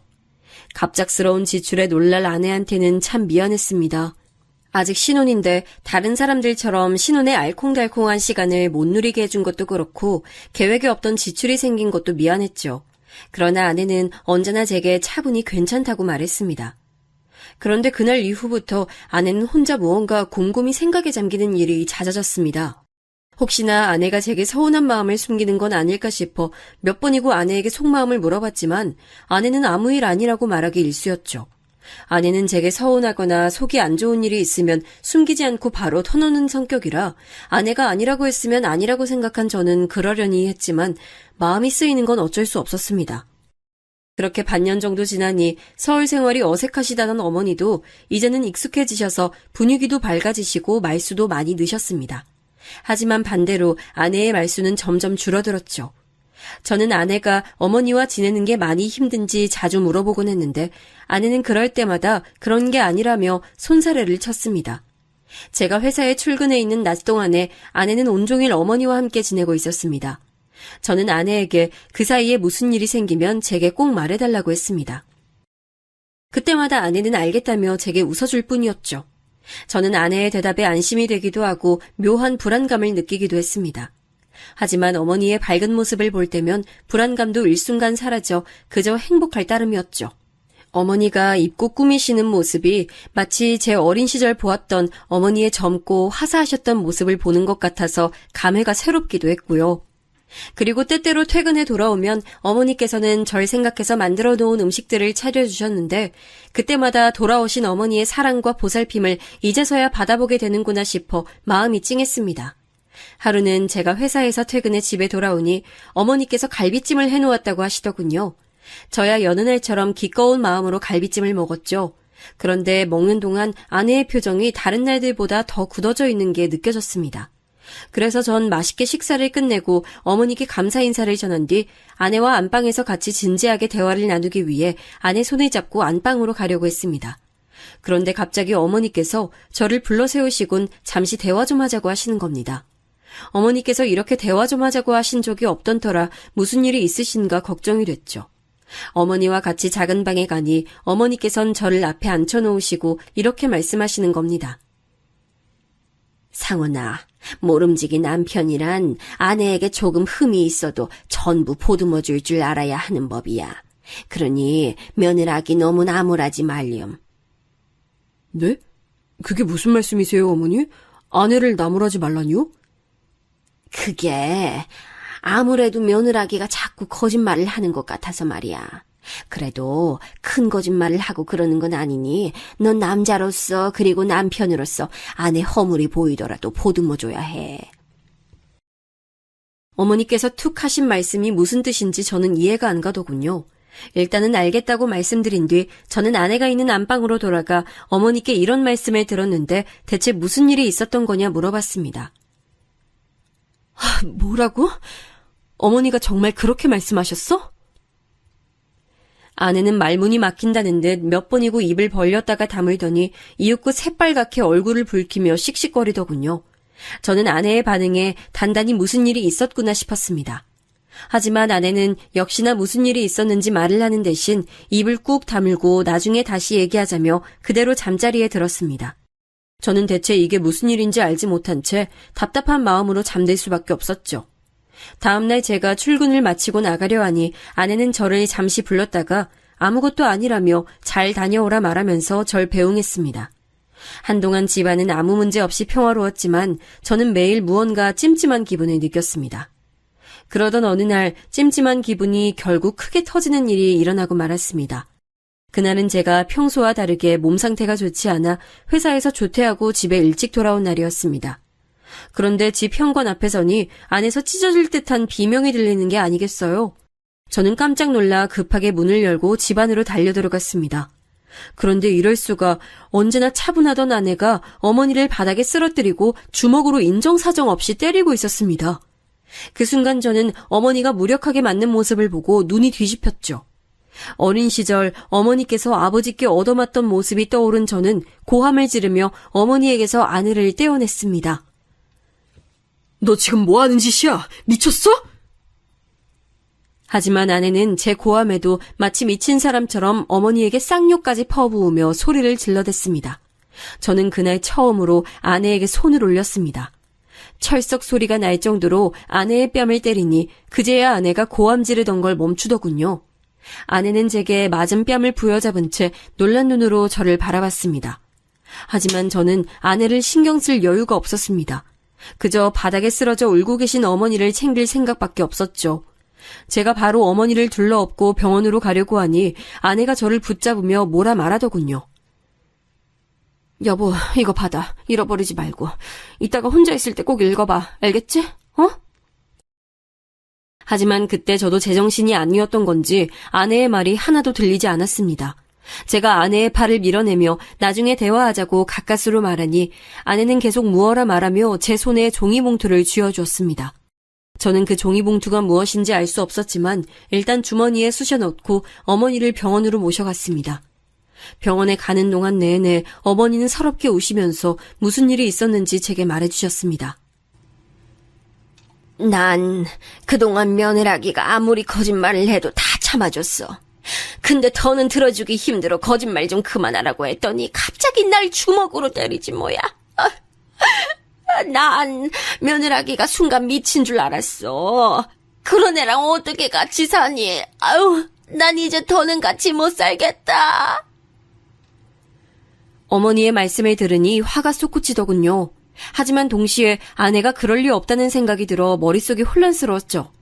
병원에 도착해 어머니께서 검사를 받으시는 동안 저는 화나는 마음을 다스리려고 노력했습니다. 그리고 아내에게 전화해서 상황을 듣고자 했는데 이미 아내에게서 문자가 와 있더군요. 나 한동안 친정에 가 있을게. 중요한 인감이랑 문서, 귀중품은 내가 다 챙겨서 갈 테니까 아까 내가 준 편지 다 읽고 머리 식힌 다음에 대화할 마음 생기면 그때 연락해. 저는 그제서야 아내가 제게 준 것이 편지였던 것을 알아챘습니다. 주머니에 구겨진 봉투를 꺼내 안을 살피니 몇 장이 되는 편지가 들어있더군요. 저는 어머니의 검사가 끝나길 기다리는 동안 편지를 펼쳐 읽기 시작했지요. 그런데 놀랍게도 편지는 아내가 쓴 게 아니라 제 아버지가 쓰신 편지였습니다. 그리고 편지를 받는 대상도 제가 아니라 아내였고요. 저는 건강도 안 좋으셨던 아버지께서 언제 아내에게 편지를 남기셨나 생각하며 편지를 읽기 시작했습니다. 돌아가신 아버지께서 쓰신 편지를 두 손에 쥐고 읽자니 눈시울이 뜨거워지더군요.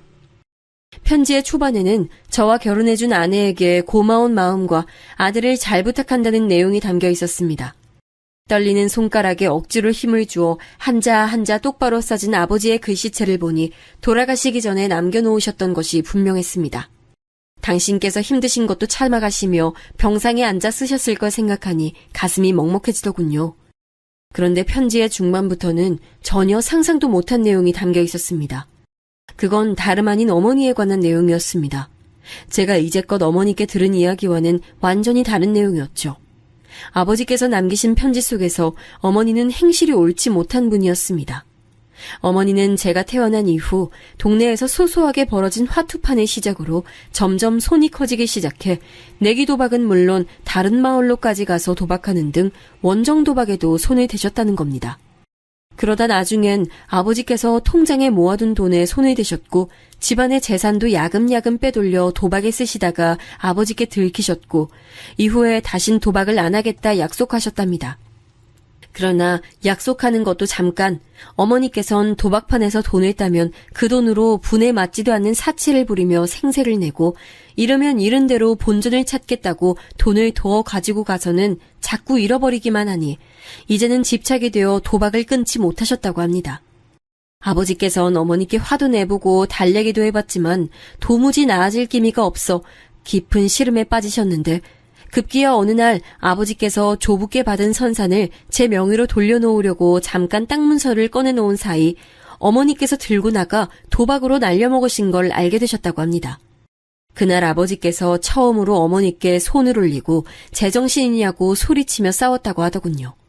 아들에게 줄 땅마저 팔아버리는 어미가 세상 어디에 있냐고 소리치며 싸우셨고 다음날 어머니는 집안에 남아있던 귀중품도 전부 싸들고 도망가셨다고 적혀 있었습니다.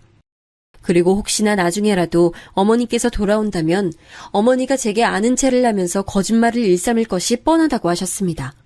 제가 어머니를 좋은 사람이라고만 알고 있고 또 많이 그리워하는 것을 당신께서 알고 계시니 속수무책으로 당하지 않도록 제 아내에게 제발 조심하고 거리를 두도록 해달라는 당부가 담겨 있었습니다.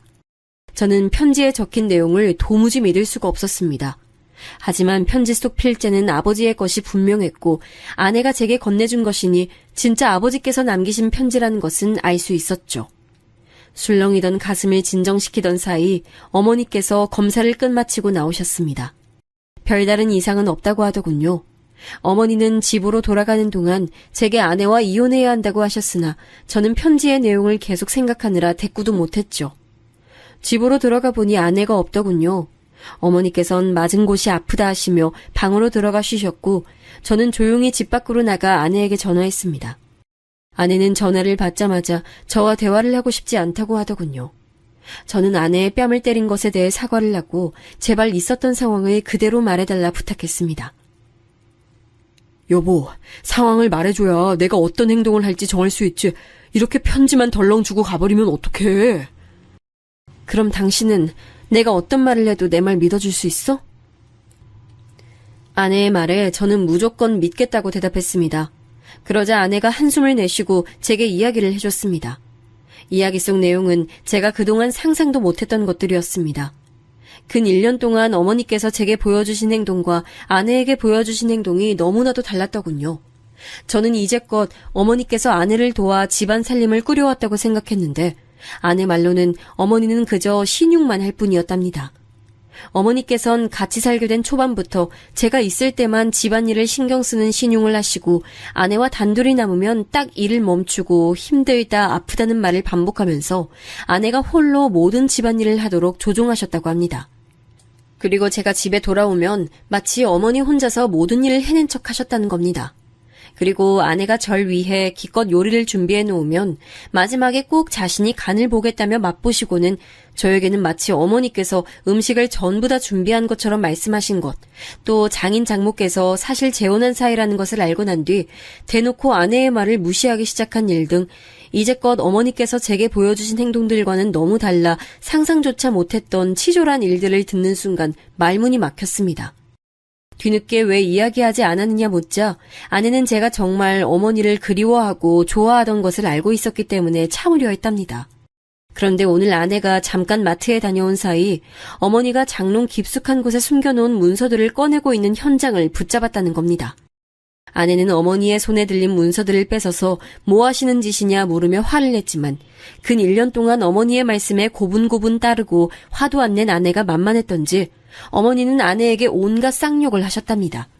저는 순간 아내의 말을 믿기 어려웠습니다. 그런데 그때 아내가 녹음 파일을 하나 보내줄 테니 들어보고 다시 전화하라고 말하더군요. 저는 아내의 말대로 잠시 통화를 끊은 뒤 아내에게서 온 녹음 파일을 들었습니다. 그곳에선 아내와 어머니가 크게 말싸움하는 소리가 녹음돼 있었죠. 어머니 제발 그만하세요. 상원 씨 보기 부끄럽지 않으세요? 다 큰아들 집에서 도둑질 하시다뇨. 이년이 얼른 내놓지 못해? 집에서 빈둥빈둥 놀면서 내 아들 등쳐먹는 주제에 내 아들 돈은 내 돈이나 마찬가지야.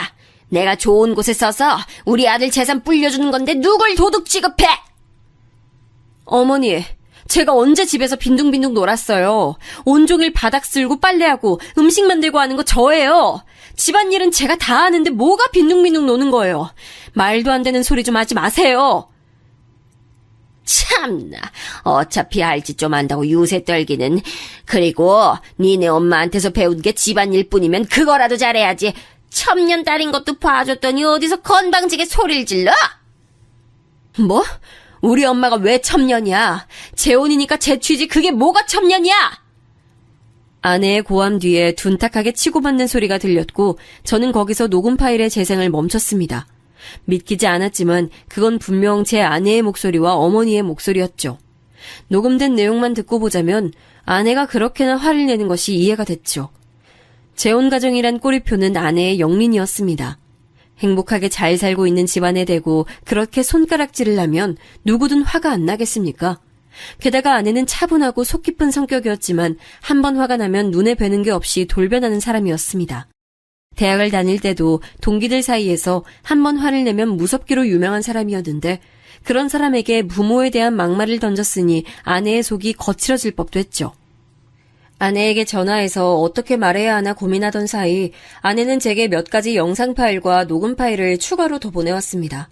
그 영상 파일은 아내가 저와 어머니 몰래 설치해놓은 카메라 영상이었고 음성 파일은 그간 어머니가 제 아내에게 했던 다른 막말들이었죠.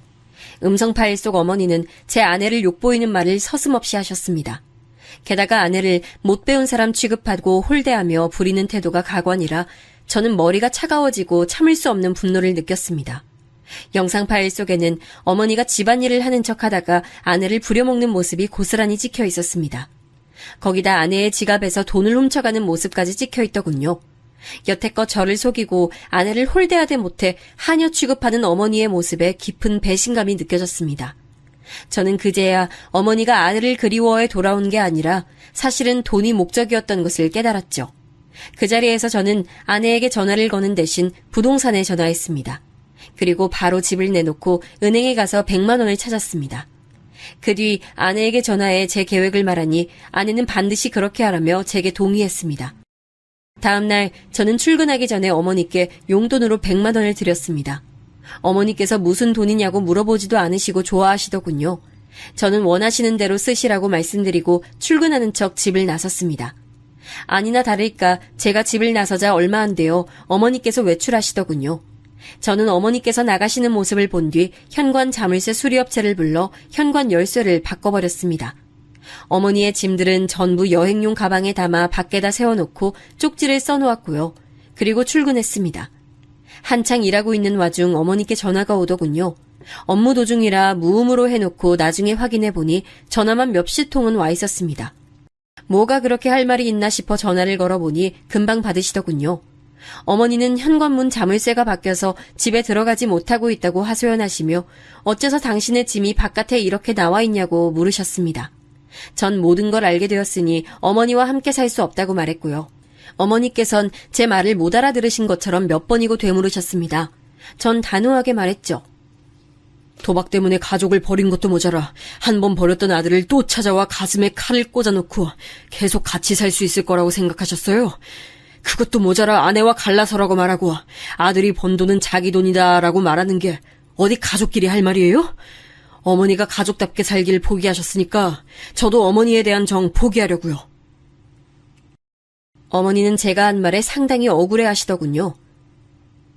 아들아, 그건 네가 잘못 알고 있는 거야. 엄만 너 버린 게 아니라 알잖니? 네 아버지가 나 때린 거. 혹시 며느라기가 이상한 소리 한 거니? 걔 믿지 마라.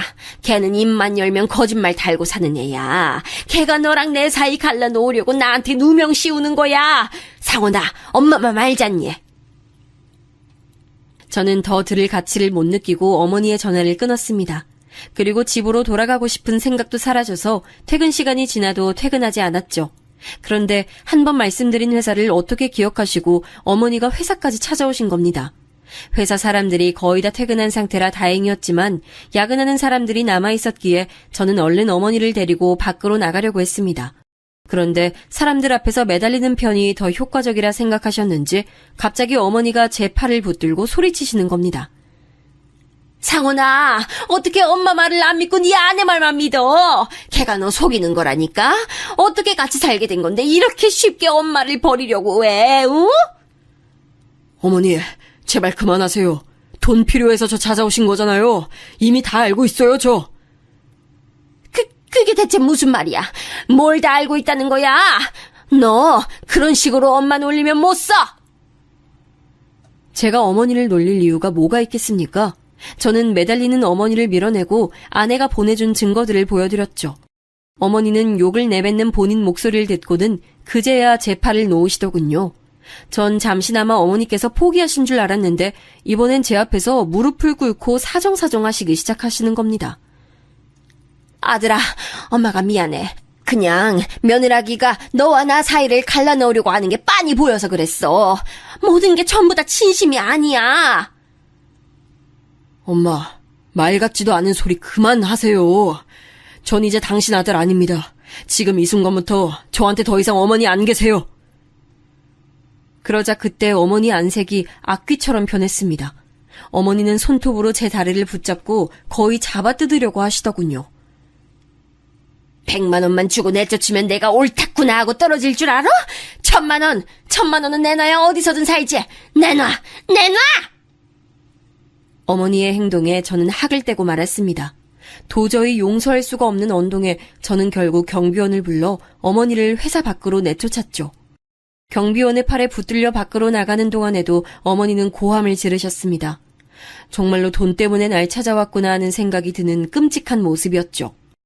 전 어머니를 절대 용서할 수 없었습니다. 집은 조금 싸게 내놨던 터라 금세 팔렸고요.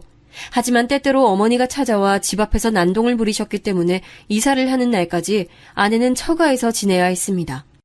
완전히 이사를 마치고 전화번호도 바꾼 뒤에야 저는 다시 아내를 집에 데려올 수 있었습니다. 그리고 앞으로는 정말 아내만을 위해서 더 열심히 살겠다고 약속했죠.